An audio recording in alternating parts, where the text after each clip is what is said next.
इमरान खान साहब को भी ये बात माननी पड़ी है कि बोल न्यूज़ ने बड़ी सख्तियां झेली हैं। बोल न्यूज़ मेरे ख्याल पाकिस्तान का वाहिद चैनल है, दुनिया भर के लोगों को एक प्लेटफार्म मुहैया करता है। नशरियात शुरू होने से पहले ही हमारे ऊपर इस तरह की क़यामतें तोड़ी थी और उस वक्त इमरान खान की हुकूमत नहीं थी। कल को ये अगर मुश्किल में हुए तो तब बोल न्यूज़ ने भी इनके साथ ही खड़े होना है। अच्छी बात यह है कि इमरान खान साहब को आज़ादी इज़हार राय की अहमियत, बल्कि वो उसका दिफा करने के लिए पुरज़्म भी दिखाई देते हैं। लेकिन अगर कोई नहीं साथ चलता तो उस पर केसेस बनाने लग जाते हैं। नूर आरिफीन, डेफिनेटली ये एक रिश्वत की किस्म है, ये एक ज़मीर फरोशी की अलामत है। और क्या, सब्सक्राइब करें और बेल दबाएं ताकि कोई खबर रह न जाए।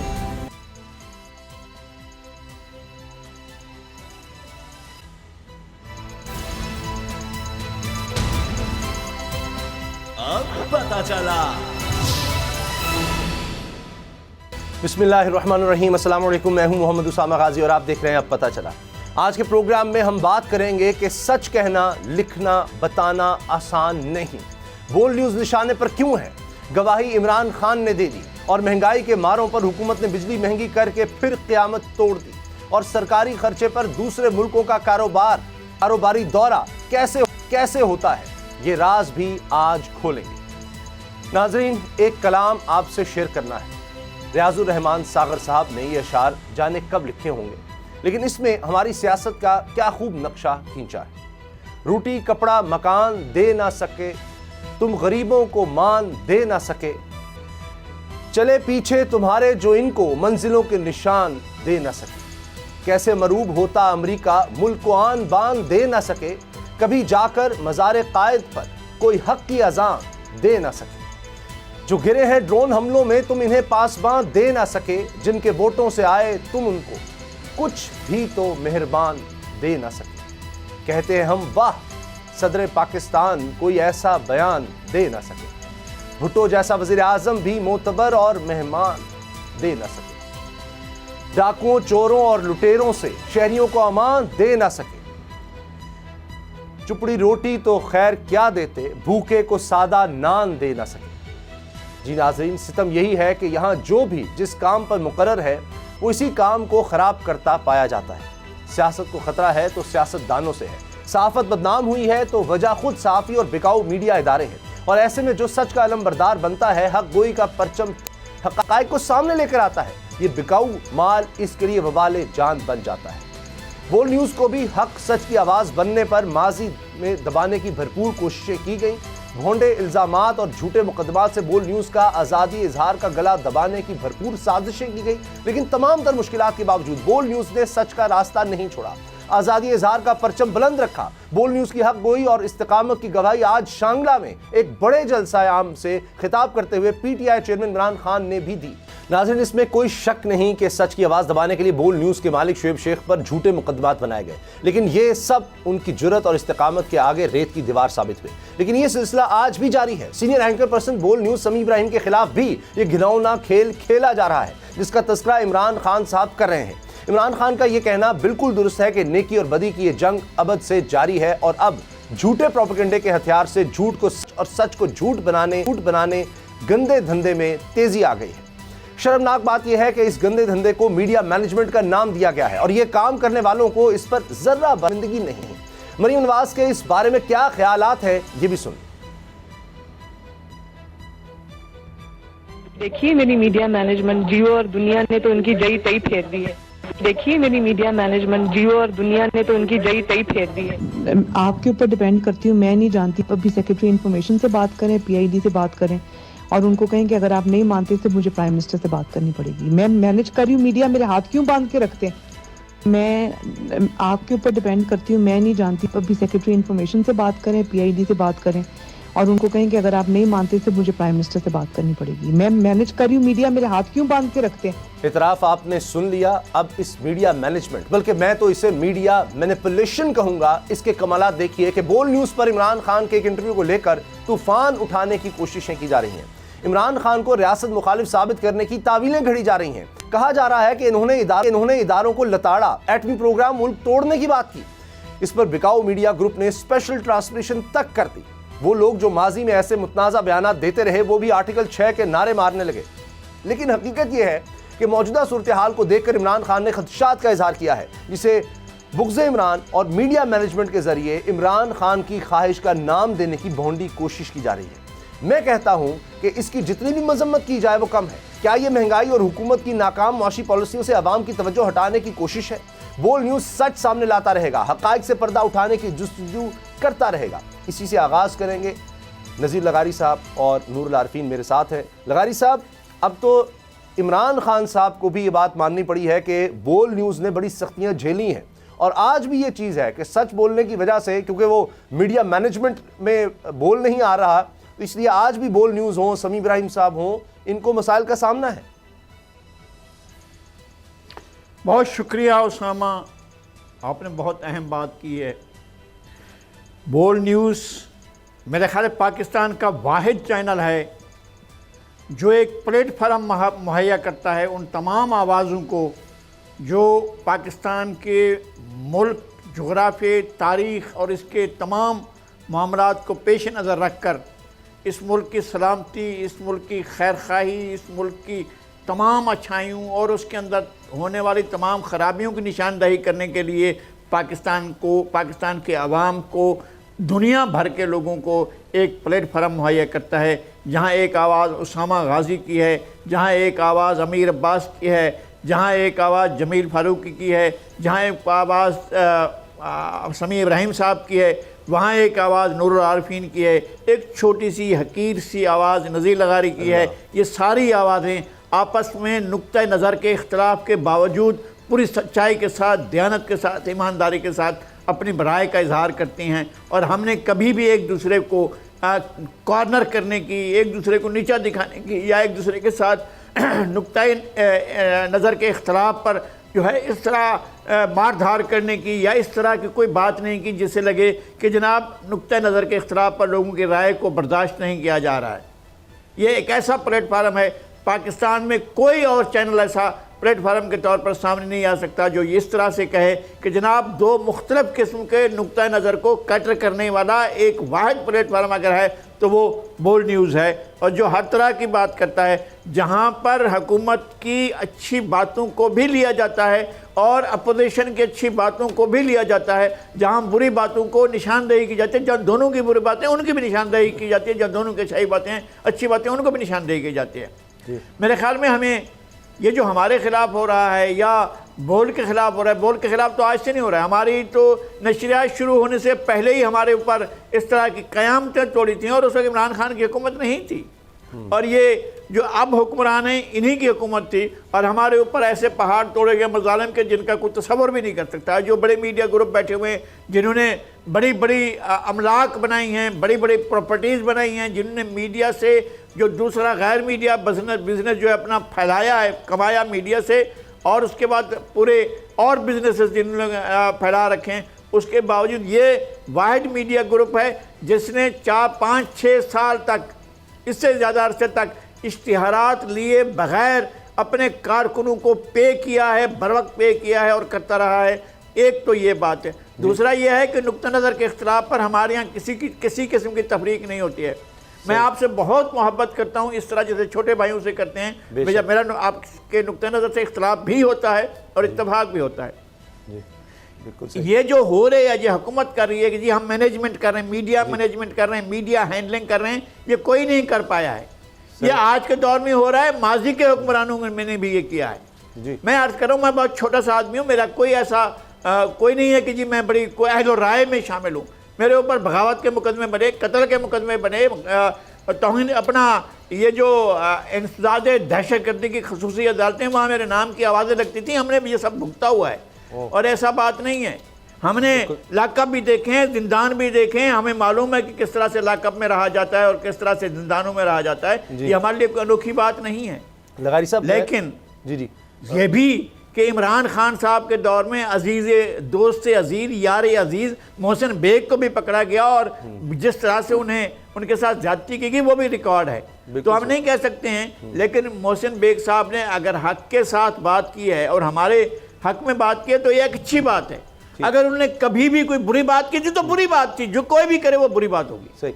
लगारी साहब, ये तो मैं खुद इस चीज़ का गवाह हूँ, यानी शायद हमने देखा कि बड़े बड़े कई और नाम होते थे मैं उनको आपसे बड़ा तो नहीं मानूंगा कभी भी, क्योंकि बड़े आदमी का पता तो तब चलता है जब मुश्किल आती है।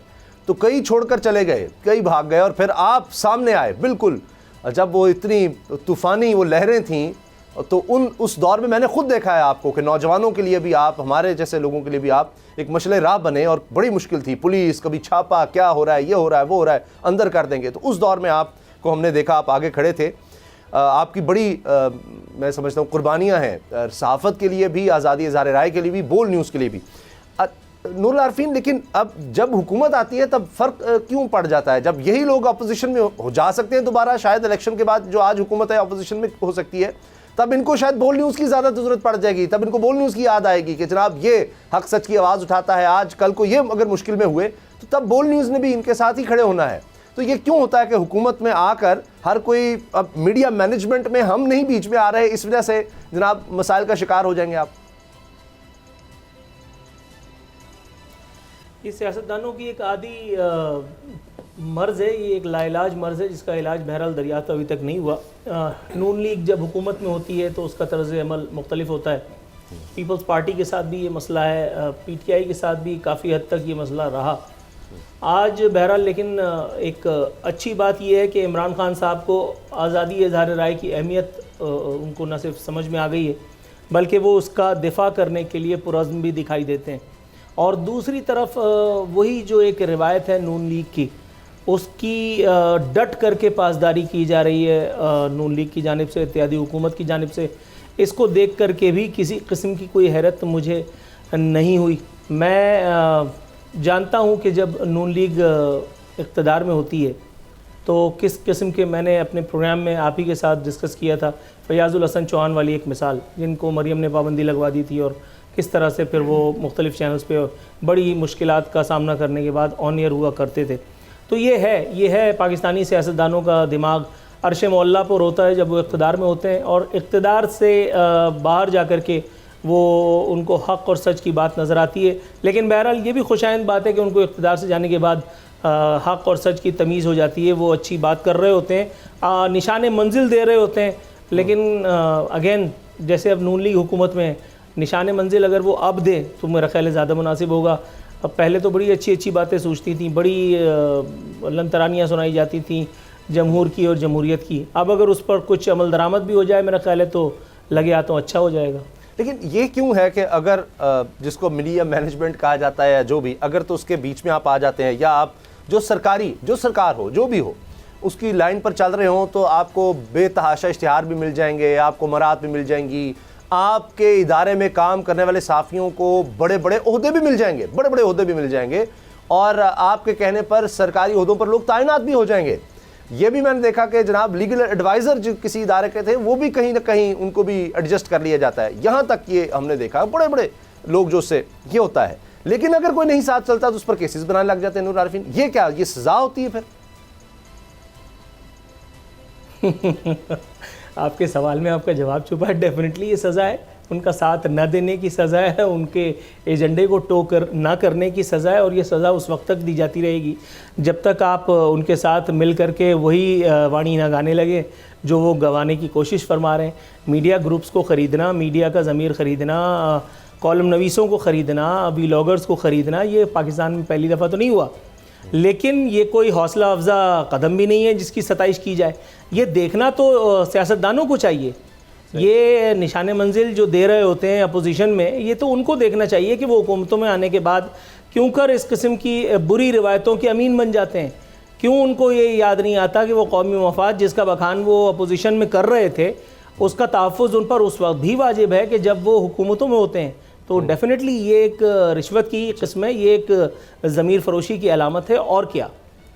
अच्छा, अब अगली जो बात हमने करनी है नज़ीर लगारी साहब, वो बोल न्यूज़ का इंटरव्यू, मेरा ख्याल है कि इमरान खान के बहुत से इंटरव्यूज़ हुए होंगे, बहुत से चैनल्स ने किए, लेकिन शायद ही कोई इंटरव्यू ऐसा हो, या ये बोल न्यूज़ का साथ नाम जुड़ गया इस वजह से कि जिसको पूरे पाकिस्तान में इस तरह से, ख़ास जो मीडिया मैनेजमेंट में आते हैं, उन्होंने इस तरह पूरी ट्रांसमिशन और कवरेज दी हो। जबकि कल नूरुल आरफीन ने भी खुदा न खास्ता कहकर ये बार बार कहा कि अल्लाह ना करे कि ऐसा हो, ये बात कही कि जी जो किताब वो लिख रहे हैं उसका कहीं टाइटल खुदा न खास्ता न ऐसा हो। ये मोहब्बत होती है, एक घर है तो उसमें हम एक ख़ानदान की तरह रहते हैं, तो हम एक दूसरे को समझाते हैं कि देखो ये मसाइल हैं, अगर हमने इत्तेफाक से ना रहे, अगर ये मसाइल हमने हल न किए तो खुदा न खास्ता ये घराना नुकसान में आ सकता है, घर टूट सकता है, ये मसाइल होते हैं। तो क्या ऐसी बात करना, इमरान खान साहब ने कहा कि जी देखें एक इंटरनेशनल साजिश तो मुसलसल पाकिस्तान के खिलाफ है, आप भी इसका इजहार कर चुके हैं लगारी साहब के ये हमारे न्यूक्लियर एसेट्स जो हैं ये आलमी साम्राज्य को पसंद नहीं है। उसकी इमरान खान साहब ने मिसाल भी दी यूक्रेन की कि ये हो सकता है बाकायदा। तो एक सियासी लीडर का तो एक काम होता है। इस तरह मुझे याद है बिलावल भुट्टो साहब ये बात कर चुके हैं कि होश के नाखून नहीं, वरना इस तरह से प्लान्स हैं कि पाकिस्तान को खुदा न खास्ता इस तरह से कोई इसके हिस्से किए जाएंगे, पुरानी बात है। अब उस इंटरव्यू को बुनियाद बनाकर वो ऐसे कि इतनी गद्दारी और ये सब कुछ और जनाब पता नहीं कि गिरफ्तार कर लें, ये कर लें, ये कब तक होता रहेगा लगारी साहब? पहली बात तो यह है कि किसी चीज़ को देखने का अंदाज़, किसी चीज़ को समझने का अंदाज़ और किसी चीज़ के बारे में अपनी राय रखने का अंदाज़ हर आदमी का मुख्तलिफ हो सकता है। इमरान खान ने जो नताइज अखज़ किए हैं, ये नताइज हम पहले अखज़ करके बयान कर चुके हैं कि ये इस तरफ की सूरत-ए-हाल जा रही है। और उन्होंने एक और बात भी की कि बहुत बड़ी ताकत थी, बहुत बड़ी फ़ौज थी सोवियत यूनियन की, मगर वो क्लैप्स हो गई और चूँकि मईशत करो क्लैप्स हो रही थी। तो इमरान खान साहब को और पाकिस्तान के लोगों को और अपने नाज़रीन को मैं ये बता दूं कि 1950 में अमरीकी सदर ट्रूमैन ने वजारत ख़ारजा को, स्टेट डिपार्टमेंट को ख़त लिखा कि मुझे एक ऐसी पॉलिसी चाहिए, चूँकि चीन में इनकलाब आ चुका है और रूस के अंदर एटम बम बन चुका है जी, तो मुझे एक ऐसी पॉलिसी चाहिए जिस पॉलिसी के तहत मैं आगे चलकर इन हालात का मुकाबला कर सकूं। एक चीन का इनकलाब और एक रूस का एटमी धमाका। एक अक्टूबर को 1 अक्टूबर 49 को हुआ और दूसरा 1 अगस्त 49 को हुआ। 1950 में पॉल नेट्शे ने NSC national security council 68 document लिखा। वो डॉक्यूमेंट जाहिर करता है कि सर्द जंग कैसे शुरू की गई। 40 साल सर्द जंग में पाकिस्तान को, मुझे, आपको, इस मुल्क को फ्रंट लाइन स्टेट रखा गया और कहा गया कि चलो अमेरिका की उसके पर जंग लड़ो। और ये सर्द जंग जो है दुनिया भर में, हर घर में, हर शहर में, हर गांव में, हर बस्ती में, हर मुल्क में लड़ी गई। वो नजरियाती जंग थी, गैर नजरियाती जंग थी, मजहबी जंग थी, गैर मजहबी जंग थी, नफ्सियाती जंग थी, गैर नफ्सियाती जंग थी, तालीमी जंग थी, गैर तालीमी जंग थी। वो हर तरफ फैली हुई थी। उस जंग के नतीजे में सोवियत यूनियन का घेराव करके जिस तरह से शिकस्त दी गई, पाकिस्तान में वो हालात नहीं है। इन हालात का इंतबाह इमरान खान साहब को नहीं करना चाहिए। इसलिए कि मैं पूरी तारीख बताने को तैयार हूँ और बैठकर बहस करने के लिए तैयार हूँ। नंबर 1 जी। नंबर 2 ये कि अगर कोई मसला मौजूद है, यही मसला मौजूद है जी, मुल्क की सलामती को खतरा है, हमारे इदारों को खतरा है, हमारे असासों को खतरा है, और ये हम इस खतरात का इजहार पहले से करते आ रहे हैं। और इंटरनल खतरा भी है, एक्सटर्नल खतरा भी है, अंदरूनी भी है, बैरूनी भी है जी। लेकिन हम ये कह रहे हैं कि उस खतरे को बढ़ाया ना जाए। इमरान खान साहब उस खतरे को बढ़ा रहे हैं। मुझे अफसोस है ये बात कहते हुए, और उन्हें इस खतरे को बढ़ाना नहीं चाहिए। वो जिस तरह से अपने इक़दामात के लिए ऐलानात कर रहे हैं, वो इस खतरे को और ज़्यादा संगीन बना रहे हैं। मैं वार्न कर रहा हूँ, ये नहीं मुझे कोई सियासतदान नहीं हूँ, सही है, मैं एक सहाफ़ी हूँ, मैं तारीख का एक तालिब इल्म हूँ, मैं पाकिस्तान की 50 साल तारीख का बिल्कुल ऐनी शाहिद हूँ, और मैं दुनिया भर की तारीख को, जो मेरे ज़माने की तारीख है, मैं उसको जानता हूँ। एक एक वाक़े पर मेरी नज़र रही है। मैं कह रहा हूँ इमरान खान साहब को उन हालात की तरफ मुल्क को नहीं ले जाना चाहिए। आपको पब्लिक सपोर्ट मिली है तो आप पब्लिक के हक में, पाकिस्तान के हक में, जुग्राफिया के हक में, इस मुल्क को बचाने के हक में इस्तेमाल करें। आपके इक़दामात से अगर मुल्क को नुकसान पहुंचे तो जिम्मेदार आप होंगे। खदशात का इजहार अगर आपने करना भी है तो थोड़ा अल्फाज का चुनाव जरा बेहतर करें, जरा तरीके से, और जोड़ने की बात करें। लेकिन अभी ज़्यादा पुरानी बात नहीं, अभी इसी तरह के खदशात का इजहार, मैं तो खदशात ही कहूँगा, किस तरह के जुमले कहे गए, क्या कौन क्या कहता रहा। नूर आरफीन, आपने सुने मुख्तलिफ बयानात। मुझे इसमें आर्मी चीफ का बयान भी याद आ रहा है कि जी उन्होंने कहा कि सिर्फ हथियार नहीं, मजबूत मईशत भी मुल्क के लिए ज़रूरी होती है, मुल्क को जोड़ने के लिए, मुल्क के दिफा के लिए। तो अगर इन सब बयानात को देखें तो खदशात के इजहार तो हो चुके हैं।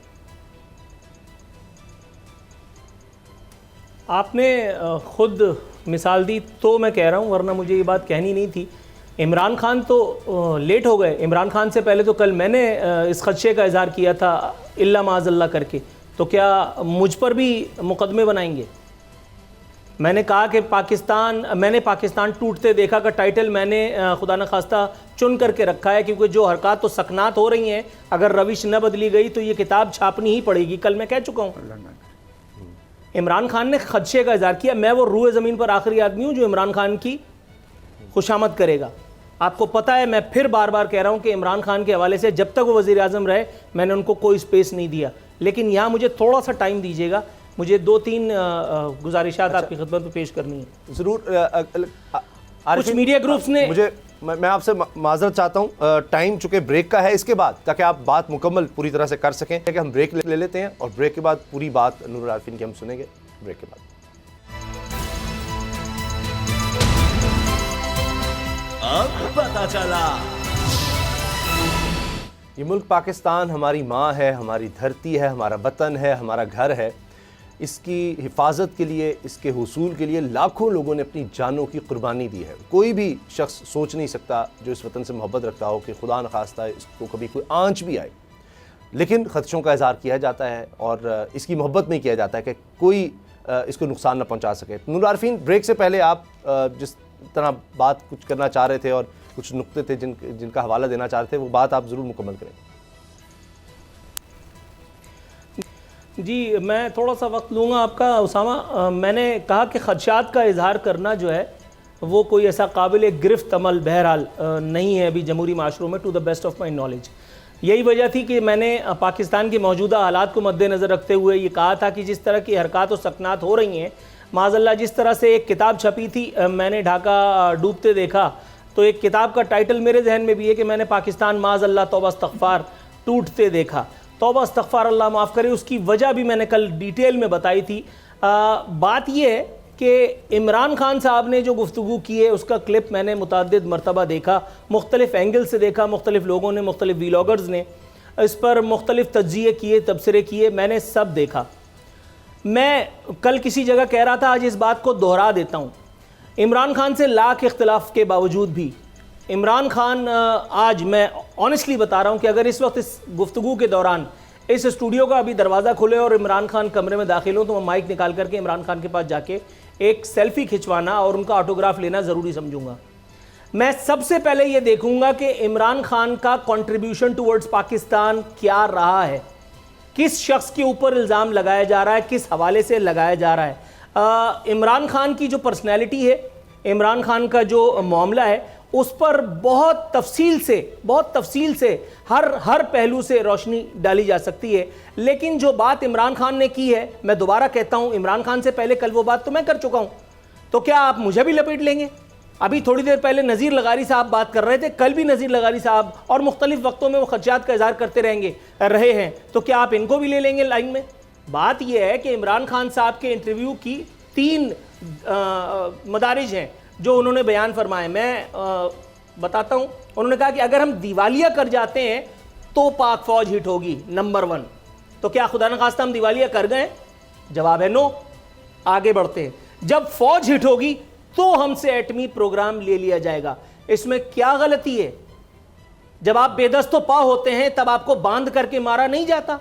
ये बात तो ठीक है, ये बात तो ठीक है। नवाज शरीफ जब वजीर आजम था तो कुछ ऐसे लोगों ने जिनका काम मईशत के बारे में टिप्पणियां देना नहीं था, वो सामने आकर के उन्होंने प्रेस कॉन्फ्रेंस की। उन्होंने कहा कि नहीं कहा कि जी मईशत इस वक्त बुरे हालों में है जी। क्या आपको नहीं पता कि वो कौन लोग थे? अगर इमरान खान इस वक्त कह रहे हैं कि मुल्क में इस्टेब्लिशमेंट ने, सियासतदानों ने, हमने भी सियासतदानों के बारे में कहा, मैं खुद मीडिया हूं, आप भी मीडिया है, हम मीडिया को भी नहीं बख्शते, हम मीडिया के भी बारे में बात करते हैं कि अगर मीडिया ने अपनी रविश न बदली तो ये हो सकता है। तो क्या इससे पाकिस्तान तोड़ने का अमल साबित होता है माज़अल्लाह? क्या ये पाकिस्तान तोड़ने की धमकी? जावेद लतीफ़ का बयान जो भी आपने सुनाया, इससे वाज़ेह बात और क्या होगी? मैं और किसी की बात नहीं कर रहा।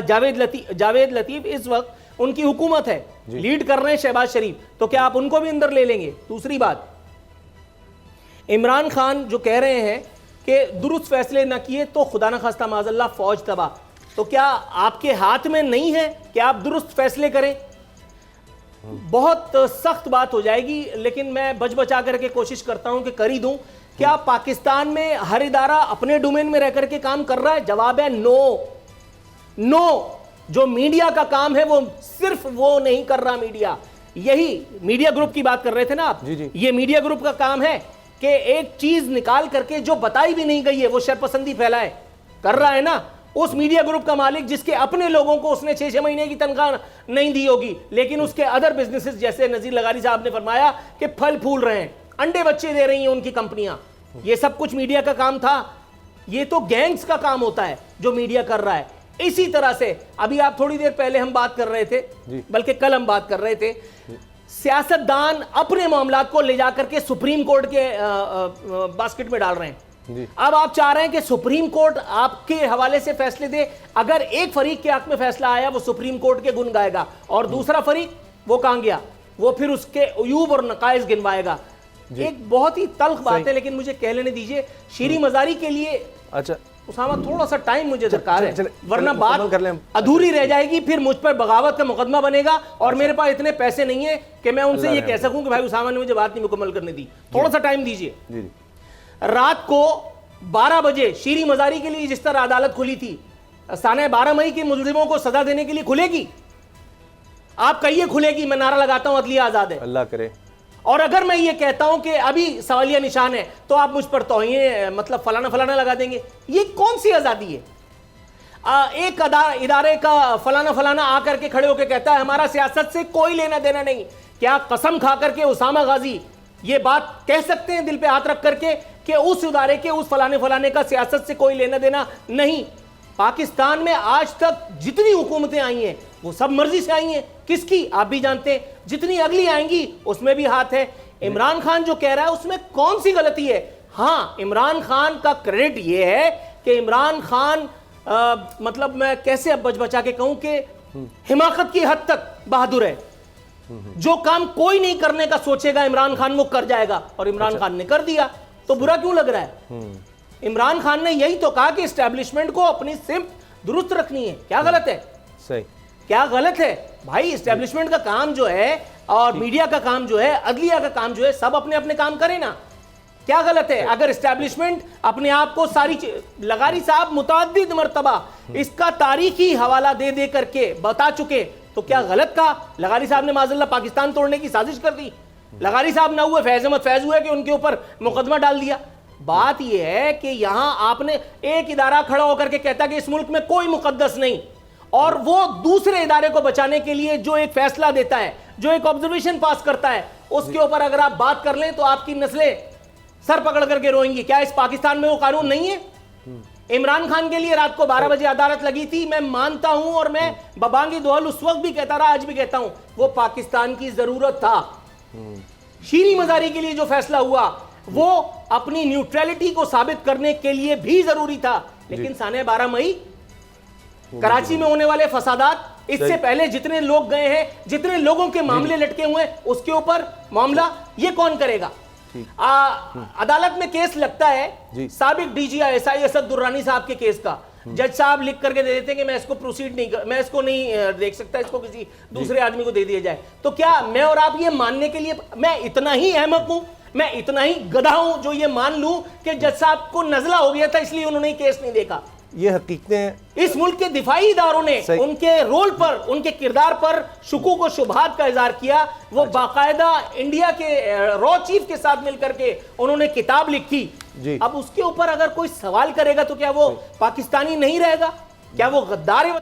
बिल्कुल, आपके तमाम यहां अपनी तरजीहात को दुरुस्त करने की जरूरत सही है। बिल्कुल, आपकी तमाम बातें दुरुस्त हैं, और ये गवाही मैं भी देता हूँ कि मैंने ज़िंदगी में जो शदीद तरीन नाक़िद देखे हैं इमरान खान साहब, उनमें नूरुल आरिफीन ज़रूर सर फ़हरिस्त होंगे, इसमें कोई शक नहीं। और उसके बावजूद आप देखें जो उनके ख़यालात हैं वो उसका बरमला इजहार करते हैं, चाहे वो इमरान खान साहब के हक़ में हैं या ख़िलाफ़ हैं। जो उनके ख़यालात हैं वो आपने सुने।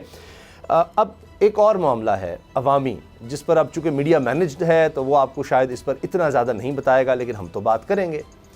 अब इस पर क्या कहा जाए कि रोज़ाना एक बम गिरता है और अब तकरीबन 8 रुपये 7 रुपये 90 पैसे फ़ी यूनिट बिजली कीमत बढ़ा दी गई है। अब जनाब 16 रुपये फ़ी यूनिट से तकरीबन मैं अंदाजे से आपको बता रहा हूँ, लगभग 16 रुपये से अब ये 24 रुपये पर चला गया फ़ी यूनिट। अब इसमें आप टैक्सेस लगाएंगे, पता नहीं क्या कुछ होगा, तो बात कहाँ तक जाएगी। लगारी साहब, बहुत मुख्तसर वक्त है, अब क्या करें? एक आम आदमी क्या मीटर उतरवा दे, यही हल रह गया है? अब वो पुराने वक्त में चला जाए, किसी तरह हाथ के पंखे से गुजारा करे, क्या करे? अब किस तरह गुजारा होगा? मैं समझता हूँ आज भी, इस वक्त भी, अब भी ऐसी मद्दात हैं जिन पर ख़र्चा किया जा रहा है जो नहीं होना चाहिए, लागत लगाई जा रही है जो नहीं लगाई जानी चाहिए, फजूल खर्चियाँ हो रही हैं जो नहीं होनी चाहिए। और अगर उन खर्चों से अगर आप कुछ बचा कर पाकिस्तान के लोगों को दे सकते हैं तो ज़रूर दें। आपने क्या किया है इस मुल्क के साथ, क्या किया है? ये तमाम हुकूमतों की बात कर रहा हूँ मैं, अकेली इस हुकूमत की या इससे पिछली हुकूमत की या उससे पिछली हुकूमत की बात नहीं कर रहा हूँ। भाई आप बताएं तो सही, अगर आपका सालाना खर्च 1 अरब से 1.5 अरब के दरमियान है किसी घर का, एक घर का जिसका नाम ऐवान सदर हो, वहाँ से हमें कितने बेनिफिट्स हासिल हो रहे हैं हमें नहीं मालूम है। भाई नोटिफिकेशन जारी करना होता है, जो काबीना भेजो उसको जो है, और वो तो अपने घर से बैठकर, यहाँ अगर कराची में बैठ जाए तो यहाँ से भी कर सकते हैं।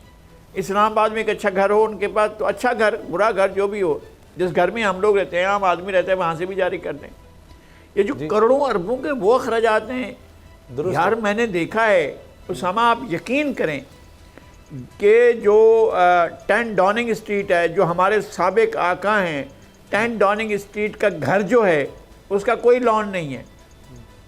वो सामने दरवाजे से आप दाखिल होते हैं तो सीधे घर के अंदर दाखिल होते हैं। 11 डाउनिंग स्ट्रीट, 12 डाउनिंग स्ट्रीट, ये मिनिस्टर रहते हैं सारे इस घरों के अंदर। 120 गज के घर हैं भाई, 120 गज के, 4 मरले के, 3 मरले के, 4 मरले के घर हैं। ये प्राइम मिनिस्टर हाउस हैं। बेल्जियम में मैंने जाकर देखा वज़ीर आज़म का घर, उसके सामने खड़ा रहा हूँ। वो छोटा सा घर है भाई। हमारे जो घर हैं ये आखिर इनकी क्या है कि हमारा कमिश्नर हाउस जो है वो कई 100 कनाल पर है। सरगोदा का आप कमिश्नर हाउस देखें, मियाँ वाली का आप देखें जाकर डीसी हाउस, डेरा गाजी खान का डीसी हाउस देखें आप अपने यार खुदा के वास्ते यार, इनको किस तरह आपने शाही अंदाज में रखा हुआ है। ये अखराजात आप काम नहीं कर सकते।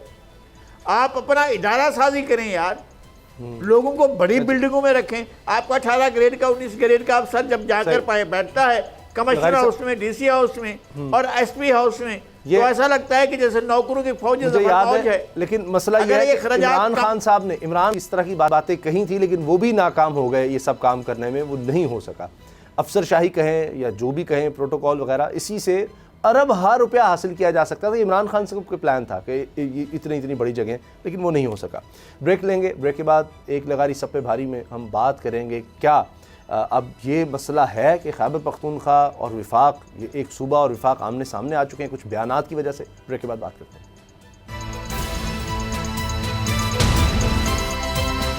अब पता चला। मुल्क में कशीदगी बढ़ रही है। हम माशी अदम इस्तेहकाम की बात कर रहे हैं, लेकिन यहाँ पर सियासी अदम इस्तेहकाम भी बहुत ज़्यादा है और ये दोनों एक दूसरे से जुड़े हुए हैं। लेकिन एक तरफ हम देखते हैं राना सनाउल्लाह साहब वज़ीर दाखिला, उनका बयान आ जाता है कि जी अब की बार कोई बैरियर क्रॉस करके दिखाया, देखता हूँ को कैसे करता है।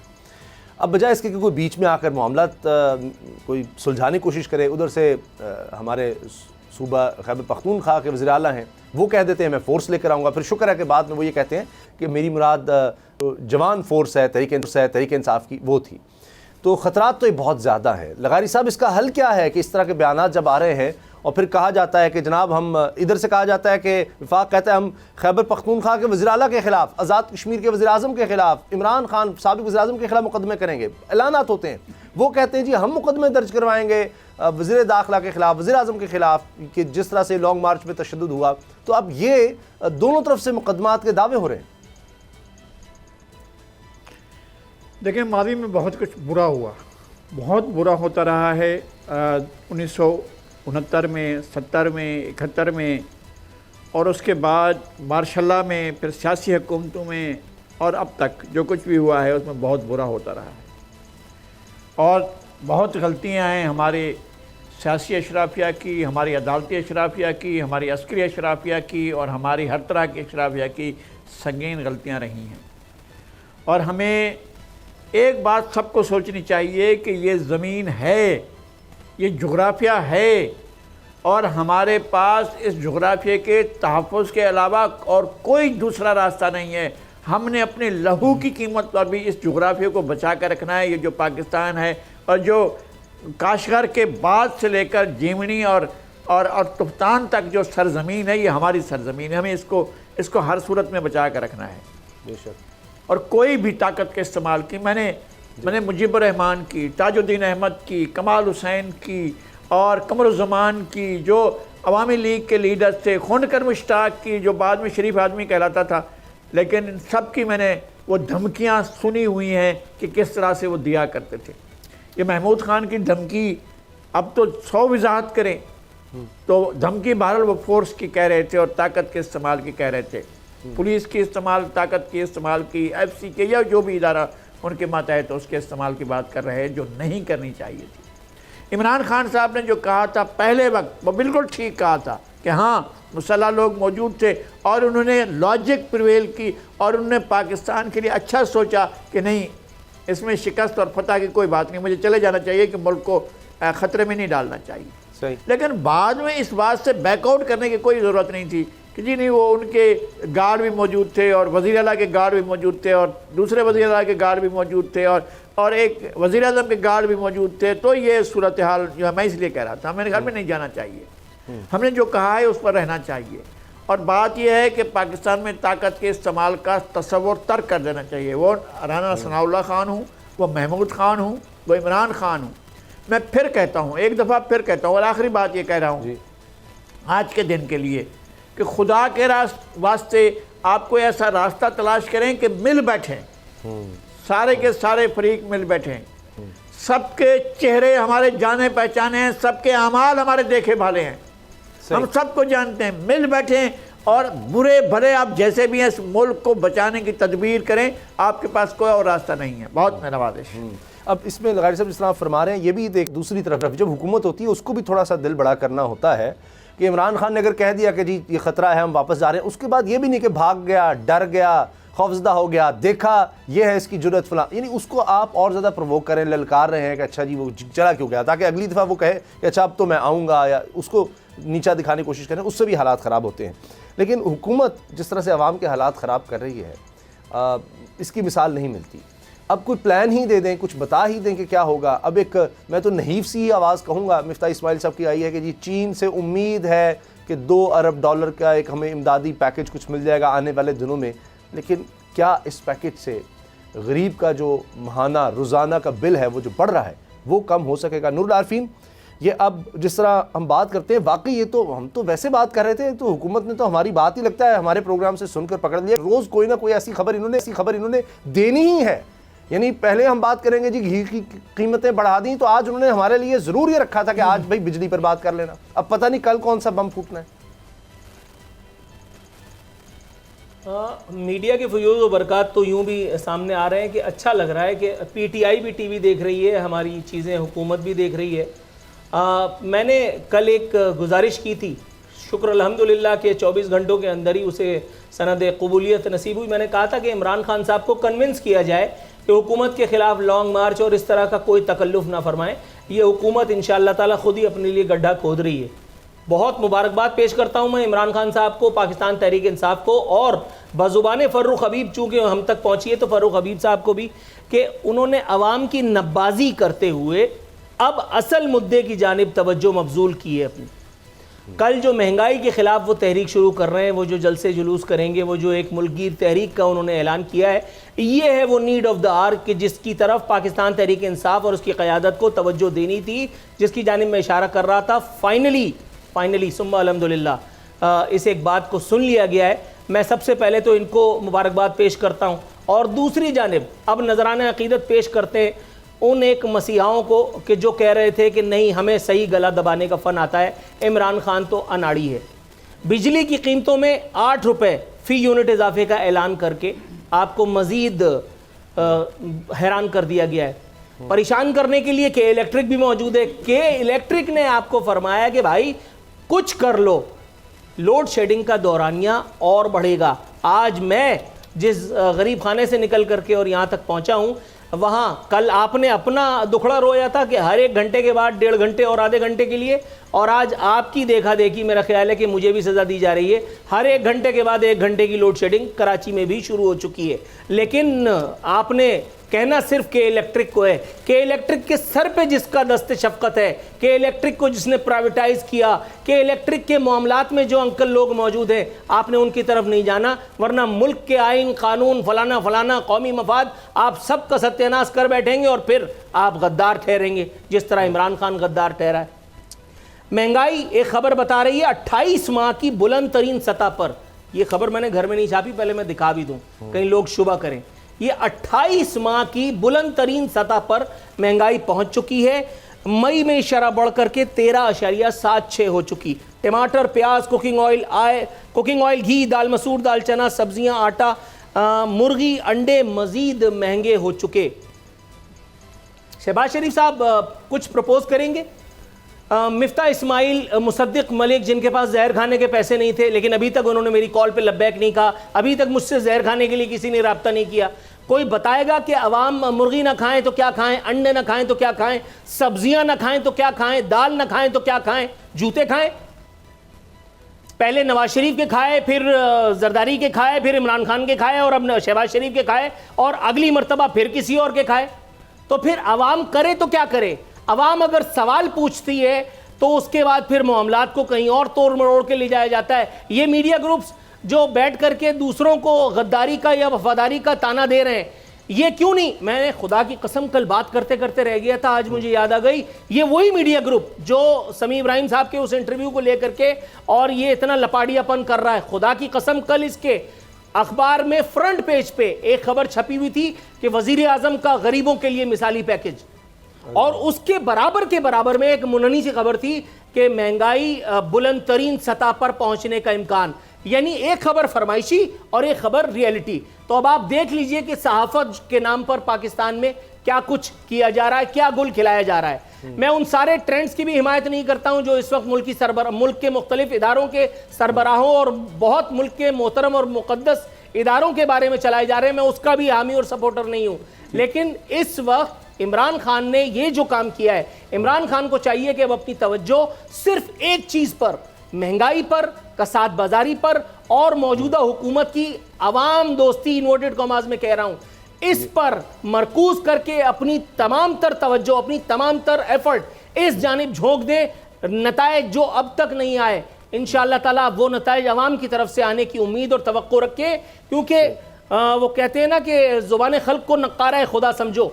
तो जुबान खल्क इस वक्त जो कुछ कह रही है वो बड़ा खतरनाक है। वो किसी तरह भी नून लीग के फेवर में नहीं है, वो किसी तरह आसिफ जरदारी के फेवर में नहीं है। शहबाज शरीफ, नवाज शरीफ, फजलुर रहमान, आप मजहब कार्ड लाएं, पंजाब कार्ड लाएं, सिंध कार्ड लाएं, कोई कार्ड इस वक्त काम नहीं आ रहा। क्योंकि एक आम आदमी, उसको डीजल, पेट्रोल, फ्यूल, आटा, तेल, चीनी, इन सब की कीमतों ने पागल कर रखा है। कैसे जस्टिफाई करोगे 208 रुपए का इजाफा ऑयल की कीमत में? कैसे जस्टिफाई करोगे 213 रुपए का इजाफा घी की कीमत में? तेल और घी के बगैर कुछ हो सकता है क्या? मैं शहबाज शरीफ का रुखे रोशन देख देख करके हांडी पकाऊं तो जल्दी पक जाएगी? बगैर तेल के कोई खाना पका सकता है? आप मुझे बता सकते हैं कि पाकिस्तान में इमरान खान के जाने के बाद आपने आते ही खबर लगवाई, मैंने भी उस पर प्रचार किया, बात भी हुई कि तकरीबन 14 से जायद जो बिजली के वो थे स्टेशन, वो बंद थे। भाई आप आए, आपने नोटिस लिया, आपने चलवा दिया, तो बिजली कहां चली गई? पाकिस्तान का सबसे बड़ा शहर, और पाकिस्तान का सबसे बड़ा शहर छोड़ो, पूरा पाकिस्तान, इमरान खान बिजली अपनी जेब में डाल करके ले गया। बिजली तो यही मौजूद है ना, बिजली वाले भी यही मौजूद हैं। भाई जरा पूछो तो कि कौन है इस बहरान के पीछे? ये बहरान जो है, जो अवाम को इस गर्मी का खास तोहफा है, हर सीजन में मिलता है, हर दफा मिलता है, लेकिन इस बार ये देन किसकी है? जरा पूछो, अगर कौमी मफाद को बुरा न लग जाए। सही। अब इन हालात में मईशत का भी फिर बुरा हाल हो जाता है। कारोबार किस तरह से चलेगा? लोग घरों में भी परेशान हैं और कारोबार भी। इतनी ज़्यादा लोड शेडिंग से तो कारोबार नहीं चल सकता। और अब एक और बहुत बुरी खबर यह है कि इंटरनेशनल रेटिंग एजेंसी पाकिस्तान की रेटिंग स्टेबल से मनफी कर दी है। ये भी बड़ी ख़तरनाक चीज़ है। इससे कर्ज़ों का वसूल मुश्किल हो जाएगा, इन्वेस्टमेंट भी बड़ी मुश्किल हो जाएगी। दुआ करें कि अल्लाह ताला पाकिस्तान के हाल पर रहम करे। प्रोग्राम देखने का शुक्रिया, इजाज़त दीजिए, अल्लाह हाफ़िज़।